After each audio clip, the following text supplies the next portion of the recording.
Good morning বন্ধুরা, এই হচ্ছে সকালের ব্রেকফাস্ট।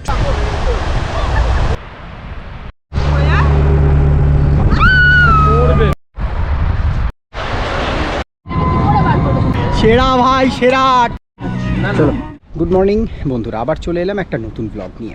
আমরা কিন্তু উইকেন্ড ডেস্টিনেশন খুঁজে বেড়াই, কিন্তু আমরা অনেক সময় বকখালিটাকে কিন্তু ইগনোর করে দিই। এই মুহূর্তে রয়েছি হলো বকখালির ইকো পার্ক অ্যান্ড টেন্টস এই রিসর্টটাতে। এখানে 3 ধরনের টেন্ট অ্যাকোমোডেশন আছে। এক হচ্ছে AC tent, non AC tent এবং জঙ্গল ক্যাম্পিং টেন্ট। খাবার দাবারের কোয়ালিটি কীরকম সেটা তোমাদের সাথে শেয়ার করব এবং প্রাইসিং অবশ্যই তোমাদের সাথে শেয়ার করব। আমার এই পুরো ব্লগটা ওয়াচ করো আর আমার চ্যানেলটাকে লাইক শেয়ার সাবস্ক্রাইব করে দাও, আর কমেন্ট করে জানাও যে তোমাদের এই কন্টেন্টটা কেমন লাগলো, আর বেল আইকন কিন্তু হিট করতে একদম ভুলবেন না।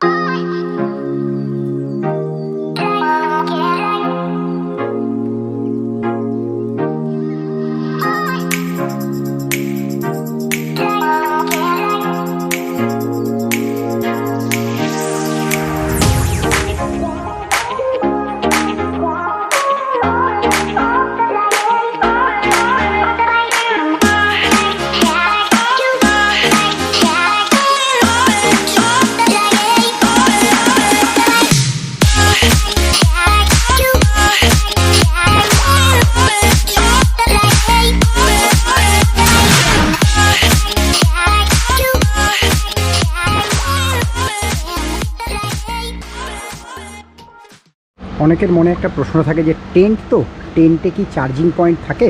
একদম থাকে। ওই দেখো চার্জিং পয়েন্ট, একটা দুটো চার্জিং পয়েন্টের option com, but charging point কিন্তু টেন্টে থাকে।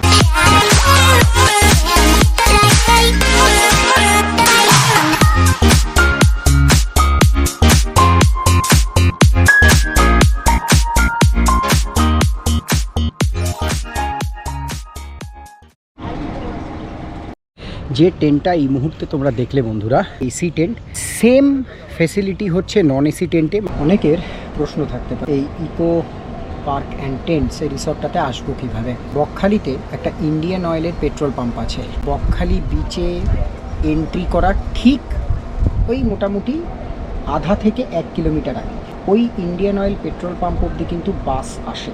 যারা ডায়মন্ড হারবার হয়ে আসবে তারা ডায়মন্ড হারবার থেকে ডাইরেক্ট বকখালির বাস পেতে পারো, বা ডায়মন্ড হারবার থেকে কাকদ্বীপ, এবং কাকদ্বীপ থেকে কিন্তু প্রচুর বকখালির বাস আসে, এবং সেই বাস ওই ইন্ডিয়ান অয়েল পেট্রোল পাম্প অবধি কিন্তু লাস্ট আসে। জেনারেলি বিচ অবধি যায়, বাট যদি প্যাসেঞ্জার সেরকম না থাকে তাহলে ইন্ডিয়ান অয়েল পেট্রোল পাম্প অবধি আসে। ওই ইন্ডিয়ান অয়েল পেট্রোল পাম্পের ঠিক পাশের গলি দিয়ে ঢুকেই হচ্ছে এই রিসর্টটা।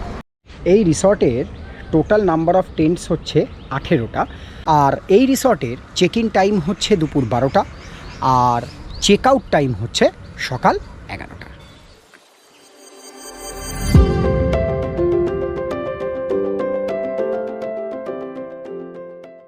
এটা হচ্ছে বাচ্চাদের খেলার পার্ক।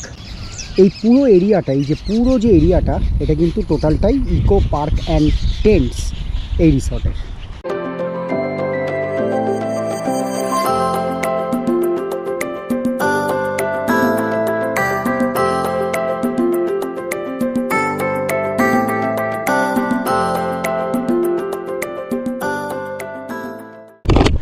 আশা করি তোমাদের এই জায়গাটা কিন্তু অসাধারণ লাগবে। ফটোগ্রাফার্স আছো, প্রচুর পাখি এখানে, মডেল শ্যুট করো তাদের জন্য তো অসাধারণ জায়গা। জাস্ট জায়গাটা দেখো একবার, যারা মডেল শ্যুট করো তাদের জন্য এটা স্বর্গরাজ্য পুরো। ঠিক খুঁটি রয়েছে, ওই দেখো ওইখানে মডেল শ্যুট অসাধারণ হবে। এই যে ওইখানে একটা আছে, ওই দূরে একটা রয়েছে। এই যে ফেন্সিংটা করা আছে বিকজ এটা হচ্ছে এই রিসর্টের এরিয়া, সেই কারণে। এই যে রয়েছে হচ্ছে দোলনা,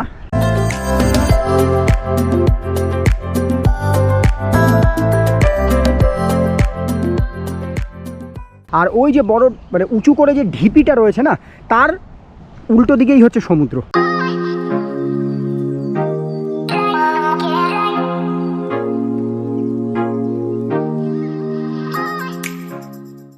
সব থেকে বড় ব্যাপার হচ্ছে এই এরিয়াটা না এখনও আন্ডার ডেভেলপমেন্ট সরকার থেকে। ইটের রাস্তা করেছে দীঘাতে, তৈরি হচ্ছে, এখনও হয়নি। আর ওদিকে অলরেডি হয়ে আছে, ওই যে লাল যে রাস্তাটা দেখা যাচ্ছে ওটাই হচ্ছে ইটের রাস্তা, ঠিক দীঘার মতো। বন্ধুবান্ধব নিয়ে এসে কিন্তু এই জায়গাটাতে টাইম স্পেন্ড করার জন্য কিন্তু অনবদ্য জায়গা। জাস্ট আজকে যাব হচ্ছে বকখালির সারাউন্ডিং এরিয়াকে এক্সপ্লোর করতে। ফেজারগঞ্জ যেটা হচ্ছে জম্মু আইল্যান্ড যাব, যেটাকে বলা হয় no man's land, Henry's Island. এখানে ঘুরতে এলে কিন্তু এই 3টে জায়গা হচ্ছে মেন জায়গা বকখালির। অবশ্যই জম্মু আইল্যান্ডটা কিন্তু মিস করো না। এই হচ্ছে সকালের ব্রেকফাস্ট, ডিম টোস্ট, মিষ্টি, আর এই হচ্ছে টমেটোর চাটনি। টমেটোর চাটনিটা ওরা বোধহয় নিজেরা বানায় না? শুভঙ্কর, কেমন গো এখানকার খাবার এই রিসর্টের? ভালো, খুবই ভালো। কালকে তো রাত্রিবেলার খাবারও খেয়েছো, মাছটা কিন্তু দারুণ ছিল না? চিকেনটাও তো কিন্তু অসাধারণ করেছিল, রাইট? সো যারা যারা এই রিসর্টে আসবে, রিসর্টের খাবার দাবার কিন্তু দুর্দান্ত। আর এই টমেটোর চাটনিটা কিন্তু বাইরের নয়, এটা এদের নিজের তৈরি করা। দারুণ খাবার, দুর্দান্ত খাবার। আর দিয়েছে হচ্ছে এই যে লুচি তরকারি, ডিম সেদ্ধ তরকারি আর লুচি। ফাইন, খেতে ভালো লাগছে।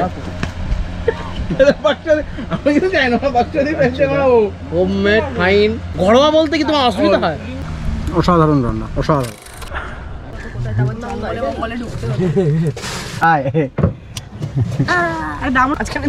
মাঝখানে বসো তুমি।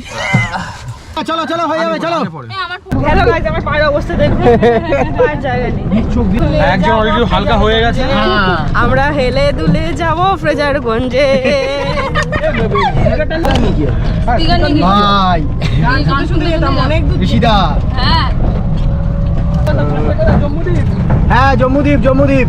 কাশ্মীরে তো যেতে পারছি না, গরিব মানুষ, তাই আমরা জম্মুদ্বীপে ঘুরতে যাবো ফার্স্ট। জম্মুদ্বীপ তোর ঘোরা কবে? জম্মু ঘোরা বলেছি, ও, দ্বীপ সেটা। তো ঘোরা না, দ্বীপে যাচ্ছি।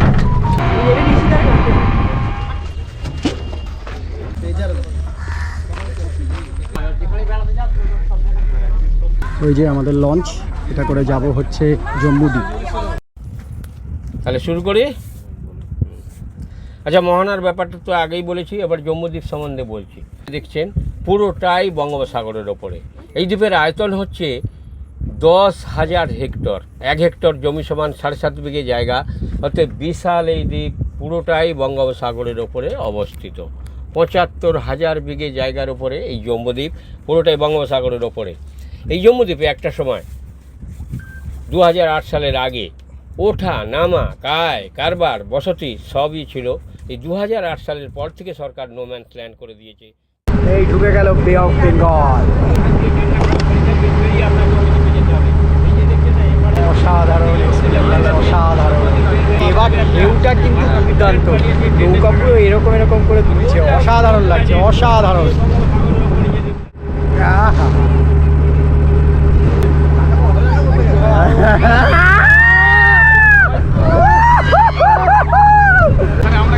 শুভঙ্কর, কেমন এক্সপিরিয়েন্স বলো ভাই?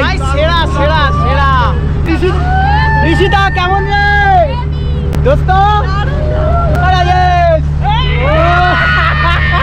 হেভি লাগছে।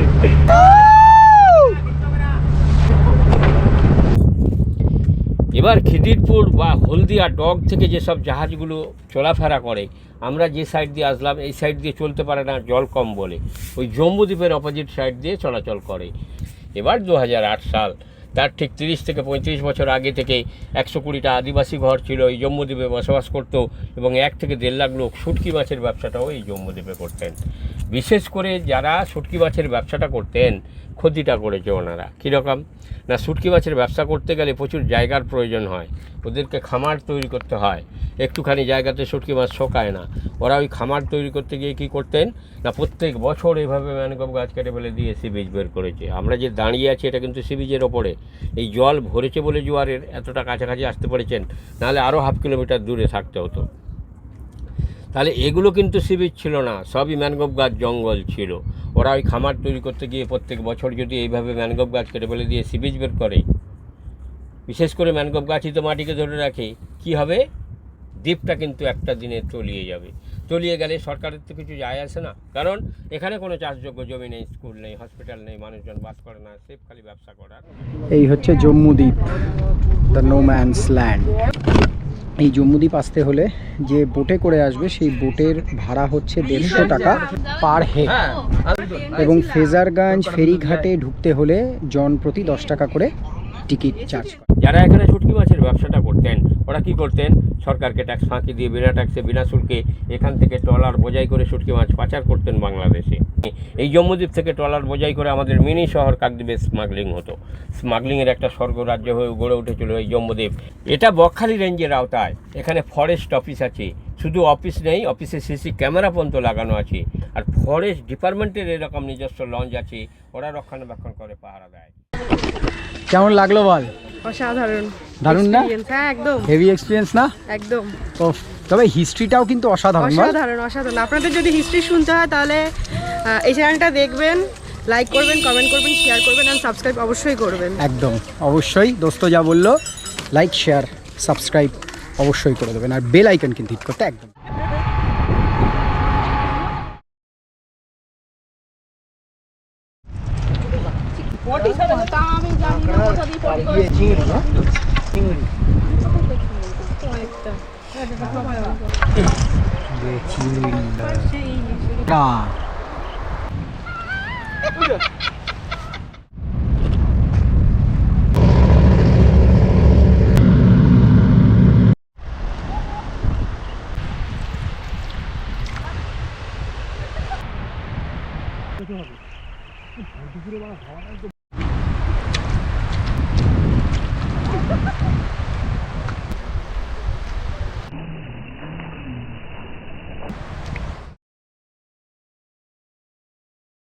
এই হচ্ছে আজকের দুপুরের মেনু: শুক্তো, ডাল, আলু পোস্ত, রুই মাছ, চাটনি, মিষ্টি, এই আলু ভাজা, স্যালাড আর এই চিপস।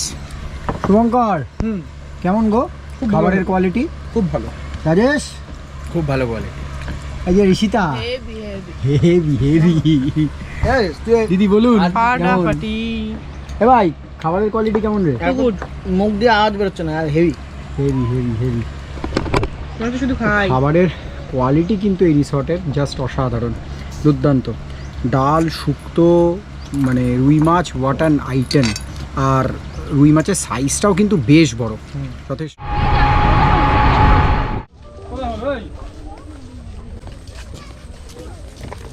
হেভি জায়গা, চল ভালো লাগবে।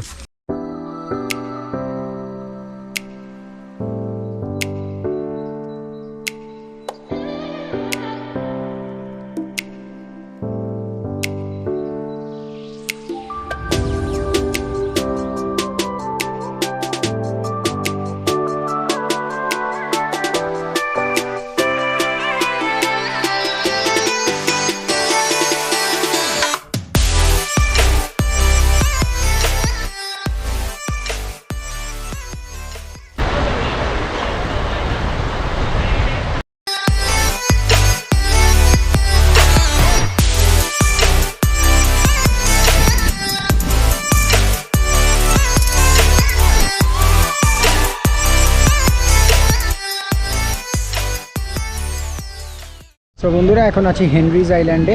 তো আশা করি তোমাদের আমার এই কন্টেন্টটা ভালো লাগবে। যে রিসর্টে রয়েছি সেটাও আশা করি তোমাদের পছন্দ হবে, এবং যে সারাউন্ডিং এরিয়াগুলো ঘুরলাম আজকে যতটুকু সময় পেয়েছি তার মধ্যে, সেটাও আশা করি তোমাদের ভালো লাগবে। সো চ্যানেলটাকে কী করতে হবে, লাইক শেয়ার সাবস্ক্রাইব করে দাও, আর কমেন্ট করে জানাবে তোমাদের এই কন্টেন্টটা কেমন লাগলো, আর বেল আইকন কিন্তু হিট করতে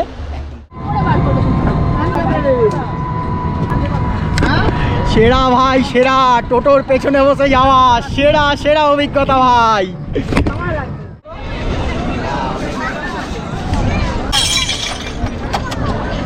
এই আমাদের বারবিকিউ প্রিপারেশন চলছে। এই বারবিকিউ প্রাইস হচ্ছে 650 টাকা। যদি কেউ বারবিকিউ করতে চাও, এই রিসর্টের ম্যানেজমেন্টকে বললে তারা অ্যারেঞ্জ করে দেবে। চিকেনটা দেয়, সেটা নিয়ার অ্যাবাউট 1 কিলো 200 1 কিলো 300 গ্রাম মতো ওজন হয়। কিছুক্ষণের মধ্যেই চিকেন চলে আসবে। এই আমুদি মাছ, চাটনি, মানে এখানকার হোমমেড চাটনি আর কি, আর এই স্যালাড।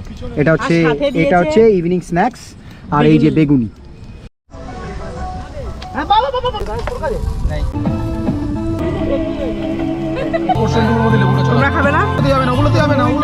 শীতকালে যারা এখানে আসবে, উইন্টার সিজনে, তারা কিন্তু এই জঙ্গল ক্যাম্পিং টেন্টের পুরো মজা নিতে পারো। কারণ আমার এই রিসর্টটা বেশ ভালো লেগেছে। তোমাদের এই পুরো কন্টেন্ট আশা করি ভালো লাগবে। সব কিছুই ভালো লাগবে, মানে যে সাইট সিনগুলো করলাম, রিসর্টটাতে থাকলাম, টেন্টগুলোতে থাকলাম।